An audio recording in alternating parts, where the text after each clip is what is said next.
What it is, y'all, it's your old boy Pilk, and I'm coming back today with more Danmachi. Now, guys, as you know, tonight we have incoming one anniversary banner and a Season 4 banner, which is interesting. Looks like Season 4 will actually be airing tomorrow morning, so we'll be covering that tomorrow on the channel. I'll be doing my episode review of that sometime tomorrow afternoon. But let's get down to it, because it's actually pretty nice. We only have one banner. A lot of you guys have been telling you need like 8k iris per part. Now, don't let your guard down. We have two banners. We have the anime banner, and we have the actual anniversary banner. Do fully expect another surprise banner. And in fact, what I would really honestly expect is about one banner a week at this point, dealing with the anime. You're going to have about two units per banner. Every week we're just going to get a new banner for every episode. So just fully expect that that's coming. So don't stop farming. You know, don't lay off of this. It does mean probably overdrawing on this banner is going to be a big no-no. I mean, the only exception to that would be the anniversary units are time limited. So you really do want to focus on the anniversary units over and above much of anybody else.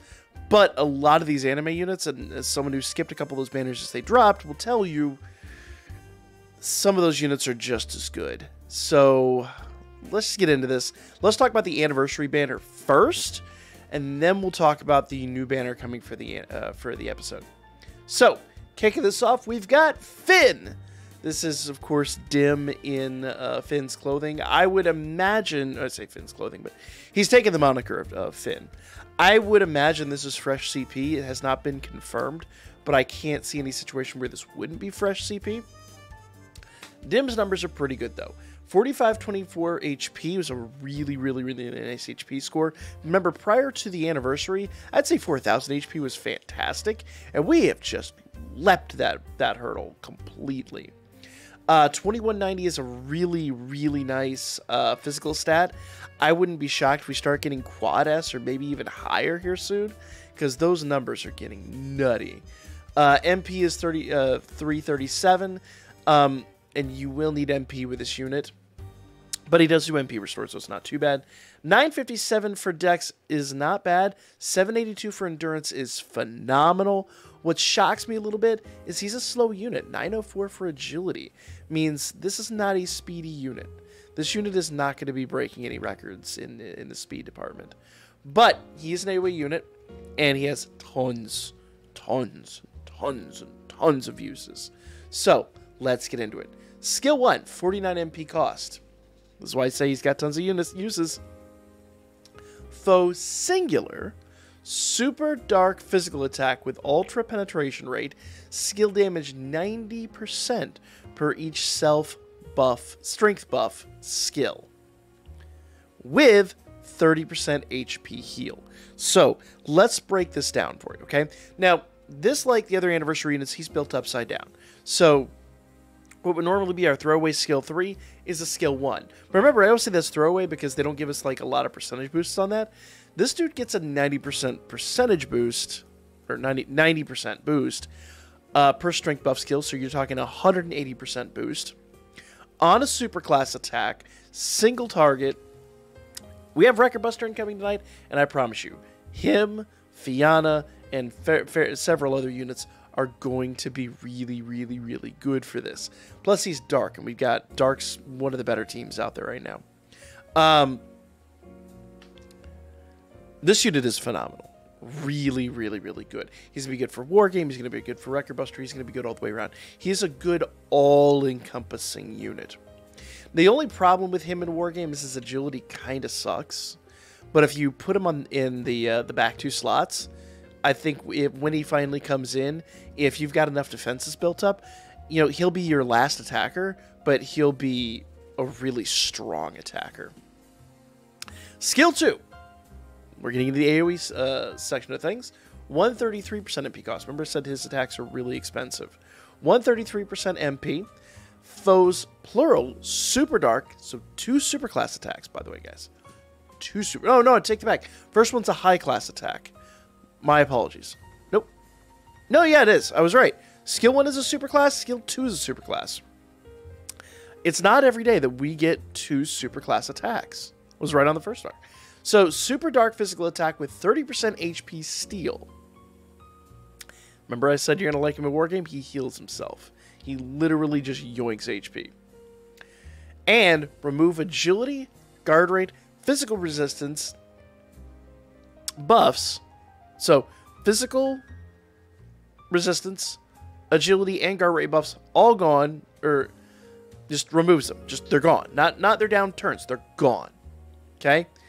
And 3 additional actions, foes, plural, mid-dark physical attack, and self, 30% MP heal. After you do this action, he's going to start healing MP, which is amazing. And remember, this is skill 2 is the spammable skill. So, basically, when you're in any kind of, like, EX quest or anything like that, he's just constantly going to be spamming this. He's never going to run out of MP. He does have low MP, but if you play your cards right, you should never have MP issues. You just got to keep this buffed. On top of all that, KO protection if HP is greater than 5%. It'll be removed if it drops below 5%, but here's the way this works, guys. So, this is why Finn is so damn good. So, comes out of the gate, right? No, I say comes out of the gate. Turn 2. Okay? Actually, you probably honestly... Well, yeah, you're going to use him turn 2 because of his skill 3. So, turn 2, you're going to come out of the gate with skill 2. Does a super dark hit, steals HP, removes their buffs, and on turn 3, starting at turn 3, you're going to get a secondary attack that heals your MP and gives you KO protection. It's pretty nuts. So the fact that it's 5% basically means that you're almost always going to have this. If you're below 5% HP, you're kind of dead. So there's many situations in which this unit is going to be insanely useful. And if we haven't even gotten to skill 3. Skill 3 is a 196 MP cost. Now that's the big downside here. He's MP heavy. 196 MP cost. Self, 60% HP heal. Very nice. And 60% HP regen for 5 turns. We'll come back to that in a minute. Strength, Dex, Physical Resist, and Magic Resist, plus 60%. Dark Attack Damage, 100%. All for 5 turns. Removes Fire, Water, Thunder, Earth, Wind, Light, attack damage buffs on the foe. On all foes, in fact. On all foes. So, it's a complicated skill, okay? So let's go back here to your turn order, how this is going to work. So turn 1, you're going to come out of the gate with skill 3. Now that's the better part of 200 MP. That's a lot of MP. That's very expensive. You notice he has 337. You really need a high MP assist, or an assist that restores a decent amount of MP in order to utilize this properly. But anyway, you're going to come out of the gate with skill 3, okay? You're going to give yourself a 60% HP heal, which really isn't going to be that big of a deal. You're not going to really use that. Really, the whole reason that's there is that's a last-ditch effort. If you get to turn 3, 4, 5, and you're dying, pop that beast. You're good to go. But do understand, it's the better part of 200 MP cost, so you really better be ready and willing to accept that price. Now, the other thing to consider here is they're trying to phase out the Haruhime healers. They really are. So we're going to start seeing more units that kind of do the self-healing technique. But, nevertheless, self, 60% HP heal, 60% HP regen for 5 turns. So, every turn he takes damage, he's just, nope. But that's on his turn. That's another reason why his agility is so low, because they're trying to make him the last attacker. When he's the last attacker, he's taking all the damage he can, comes in, and removes all dark attack, all fire, water, thunder, earth, wind, and light attack damage buffs on your opponent. And then when he's done with that turn, heals. Now, when he does attack, buffs strength, dex, and physical resist and magic resist by 60%. Now, bear in mind, 60% physical resist, 60% magic resist makes him an incredible tank. Having the 782 endurance literally is just icing on the cake. It's basically the whole point of the endurance stat is to get him to the point of doing turn 1. Once he's done turn 1, then he's good to go. So this is not something to be trifled with. Finn is going to be incredible. I've seen a lot of people say I'm not enamored by this unit. This unit is actually really good defensively. He's on a whole other defensive level. We've had a few units like this.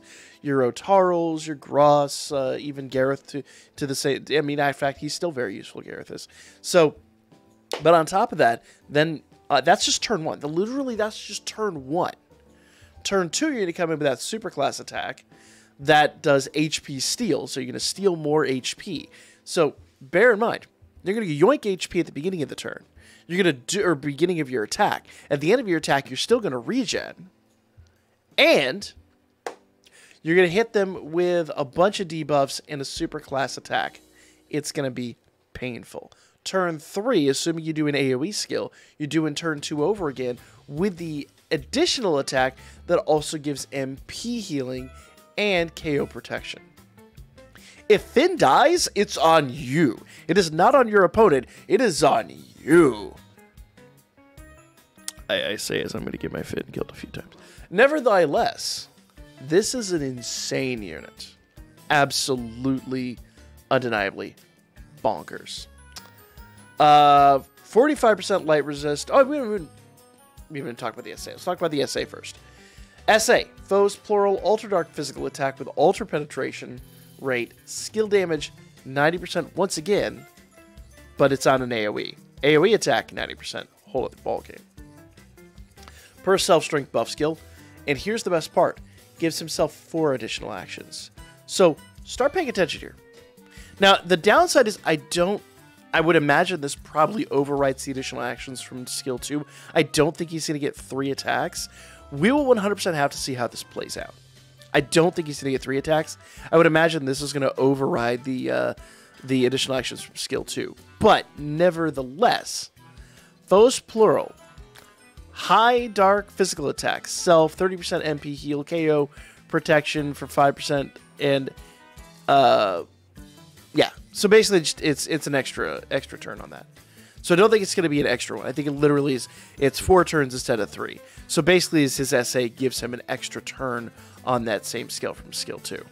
So I thought it did something extra. I thought it did some more stuff there. I thought it did like an HP steal again as well, but nah, it doesn't. Still,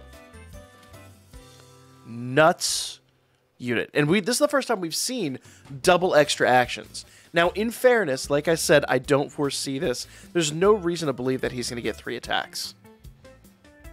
He might, but I don't foresee that because the way this is written, I think they're just trying to allude to us that this is just going to override. Basically, add an extra turn onto whatever his skill 2 is doing. So, yeah. So basically, remember, after you do your SA, you don't get the extra action, so you would only have the KO survival, and things like that. He's not going to have the extra piece of that. So there's a high likelihood that after you do your SA, they're saying you're probably going to have to go use skill 1 again, then just heal yourself or whatever. So, or skill 3. So this just gives you a little bit of leeway in that regard. Finn, bonkers. You need to max Finn. Trust me. Trust me.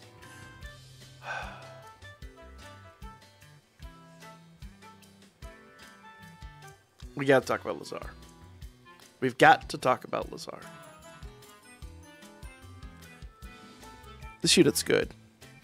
And I'm mad about it. If you don't understand why I'm mad about it, you need to go back and watch the summons from part 1. I would not be mad to be cursed with Lazar this time. I mean, I would be, but I won't be.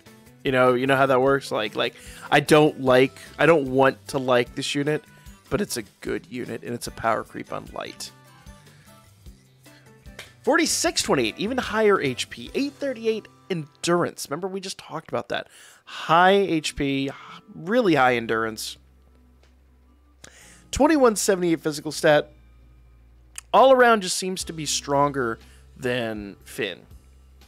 Little lower MP, 311 MP, and but much faster, 1210 in the agility. Remember, Finn's more of like a tank than an attacker, though he'll still hit like an absolute truck. He's really just designed to be more of just like mini Otaro, basically. Lazar, on the other hand, is a brawler, pretty much. Skill 1. I really don't want to admit how good he is. Skill 1 is a superclass, 56 MP cost, superclass, light physical attack with ultra and guard rate, skill damage, 90% per self, heal rate buff. Now, the big downside to this is you need a heal rate buff then on your assists. If you do not have a heal rate buff on him on the assist side, that will only be a 90% attack. So you'll need to choose your assists for him extremely wisely. He's going to be an interesting situation there. I normally say these percentage units are really good in Record Buster and Wargame. The honest answer is because this single target attack is unlikely to be a 180, it's going to be just a regular 90 most of the time. Most of the time.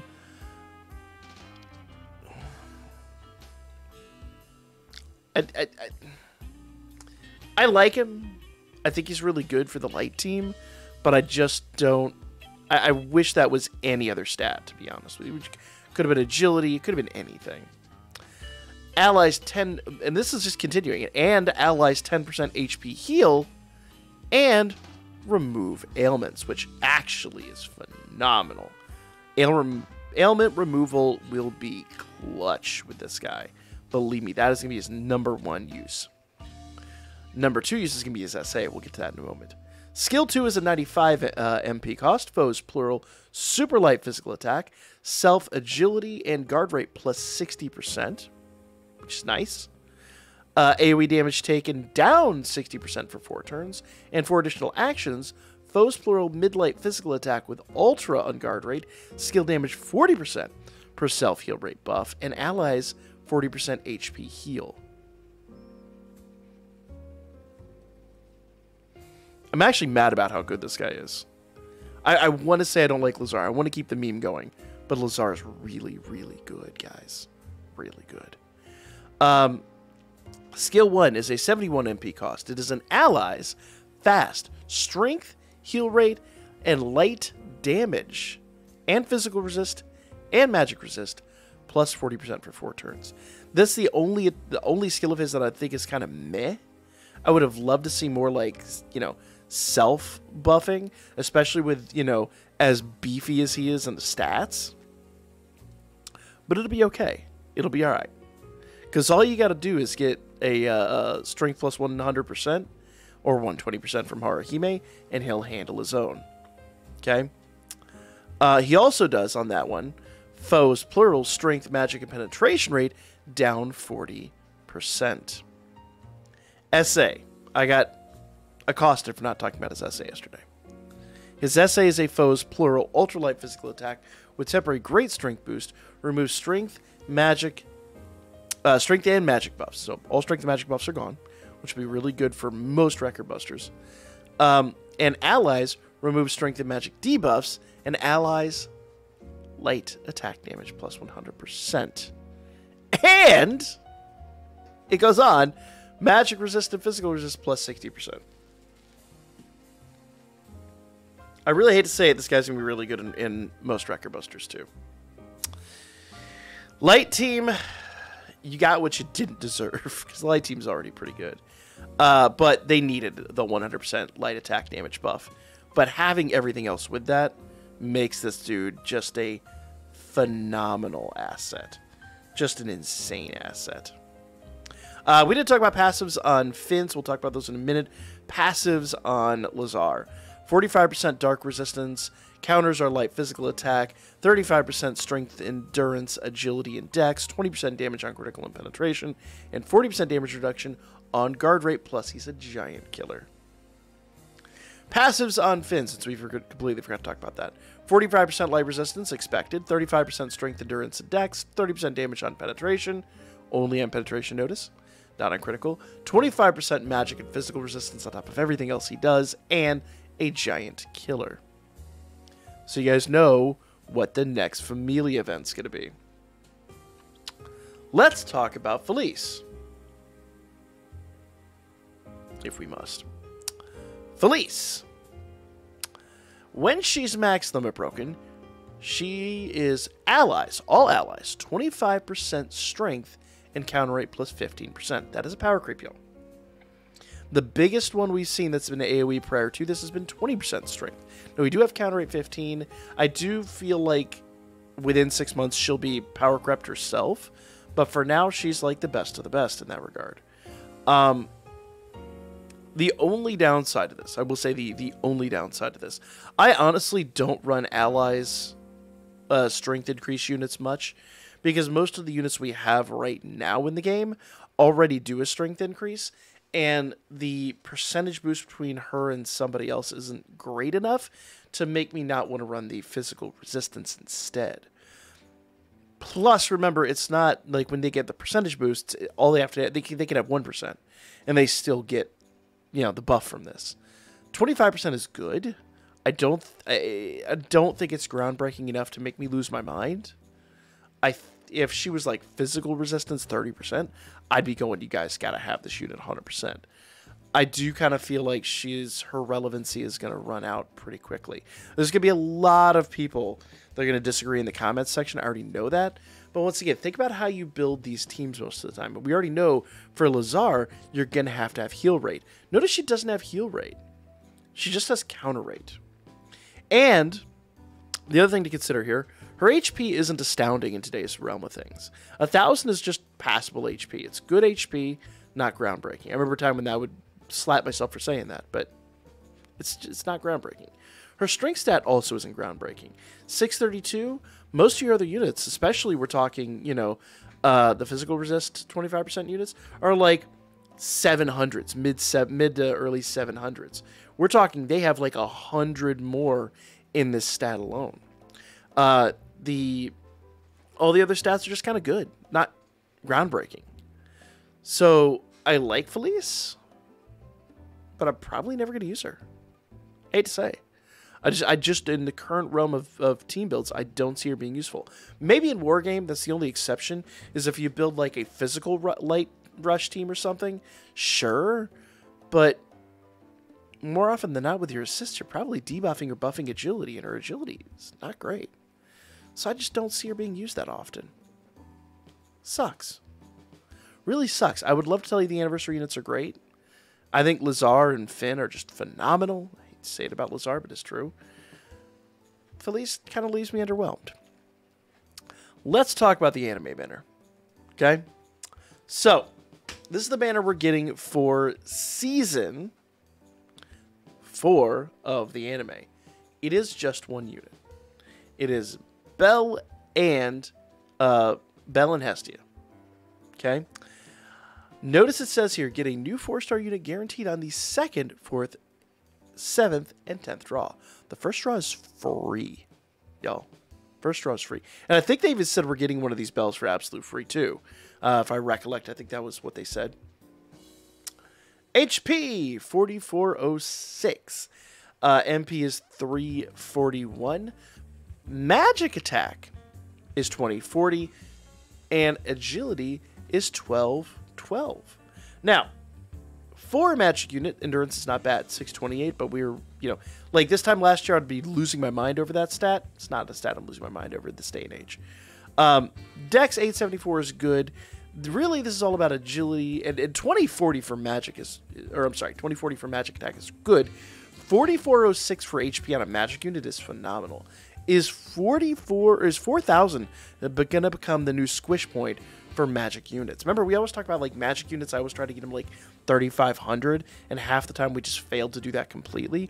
While physical units were up there in like, you know, the 3,800, 3,900 range. We got a couple 4,000s. We were like, what? But now in the current realm of things, now with the way things are working, 4,500 is like the new physical, like, mind break point. It's nuts at that point. 4,400 for magic, I don't see being paralleled very much, at least in the HP realm. So I think this guy's gonna be really good. But let's talk about what they do. Okay. Skill 1 is a 42 MP cost, foe singular. Remember, this is the new realm of upside down builds. Fast, high fire magic attack with ultra encounter rate, strength, magic, and magic resistance, down 40% for 4 turns. It's good. It's a good skill. I see that being like a sack skill more than anything else for Wrecker Buster. I don't think he'll be like, you won't be on your main Wrecker Buster teams, but you could be sacked for Wrecker Buster in that regard. That also does self magic plus 70% on that turn for some reason. No, I take it back. That's skill 2 he does that. That is skill 2 he does that. So, wait, did I read skill 2? I read skill 2 as skill 1. Let me wind it back here. Skill 1 is a 42 MP cost, foe singular super fire. Yeah. So skill 1 is a super fire magic attack. My apologies. It got all together. The way I'm reading it through Discord, and sometimes Discord doesn't space things out like would be nice. It's just kind of, and I have to like, you know, here's the essay, here's the skill 1, here's the skill. It's all jumbled together, so I have to like. My eyes are at 3 o'clock in the morning playing tricks on me. Skill 1, 42 MP cost. I'm just gonna wind it back here. Foe singular super fire magic attack with ultra critical rate skill. With ultra critical rate skill damage 20% per self magic and agility buff skill. So it's an 80% skill. It's not going to be groundbreaking in Wrecker Buster by any stretch. Skill 2 is the one we were talking about a moment ago. Skill 2 is a foe's plural fast high fire magic attack with ultra encounter rate, strength magic and magic resistance, down 40% for 4 turns. Once again, I do see that possibly being useful in Wrecker Buster. Also does self-magic plus 70%. That's the only downside to this unit. We'll talk about that here in a moment. As soon as I saw that, I was like, that's not right for skill 1. What is going on there? Vaguely remembered from yesterday, from the cold read yesterday. Skill 3 is your main skill. 83 MP cost. It is an ally's magic resistance and physical resistance 45%, which is very nice. Single target damage taken down 45%. Once again, for all allies.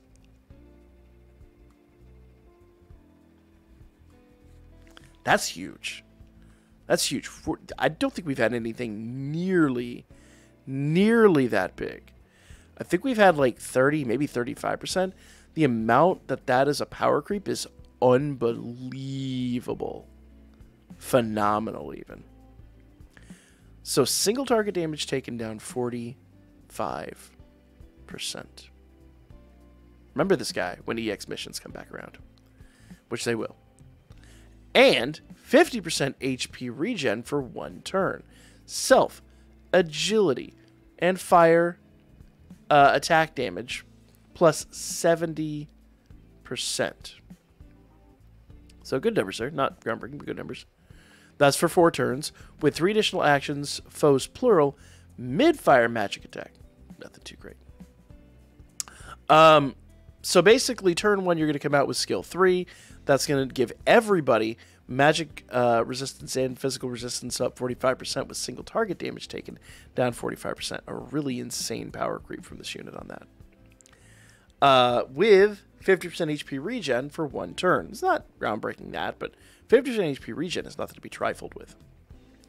Then he's going to give himself agility and fire attack damage 70% for 4 turns with that extra foes plural mid-fire magic attack. Nothing really crazy on that. Now, skill 2, you're going to come out of the gate with agility and fire 70%, but you don't have a magic buff. So basically you got to get through skill 2 and everything skill 2 does. You know, encounter rate, the strength, magic, and magic resistance down 40%. Then at the end of that turn, he's going to give himself magic 70%. So really you don't get your full buff until turn 3. That's the real big downside to this unit. Good unit, but once again, you don't get your full buff till turn 3, which kind of leaves me. But once again, I think we're getting a free one, and there's enough power creep on this guy to make Bell at least worthwhile for now. I do kind of feel like this is ushering in some really nutty things that are going to be truly phenomenal here. Maybe even by part 3. If not by part 3, at least by the end of this part. I think there's 2 parts this season. At least this part of the season or something. But, you know, he's good for now. SA is a foes plural ultra fire magic attack with ultra critical rate, temporary great magic boost, and self magic and fire attack damage 100%. So it gives himself magic fire attack damage 100%. So all those big buffs that other teams get, he gives to himself. The nice part about that is you can use him on a team that doesn't have, you know, like you use him on like a physical light team. And when he gets his SA, he'll still do the same thing. Good unit. Not groundbreaking in some ways, not groundbreaking in others. Just like balanced enough to make him interesting and tempting. But if I'm honest with you guys, within 6 months, you'll probably have forgotten this guy exists. This is my real assessment. Passives, Null Charm, Fast Growth. Of course. Wind resistance down 45%. Counters are Fire Magic Attack, 30% plus all stats, 20% damage on critical rate, 20% damage on critical and penetration when wielding a knife. We're getting that new knife, too. So you'll have the Hesse knife and the new knife. I wonder if at some point Bell's going to be able to dual wield. I wonder if that's going to be an update they're bringing shortly. Because I believe, minor spoilers, in this season, I believe he actually dual wields the Hesse knife and the new knife. So it should be interesting. I would love to see them do that. But for now, because they're going to drop Hakugan, the new weapon, and we'll talk about all that tomorrow. For now, that's be the video. Good luck to you on your summons. Let me know what you guys think in the comment section down below. Like, comment, share. I'll be back with more tonight when the banners go live.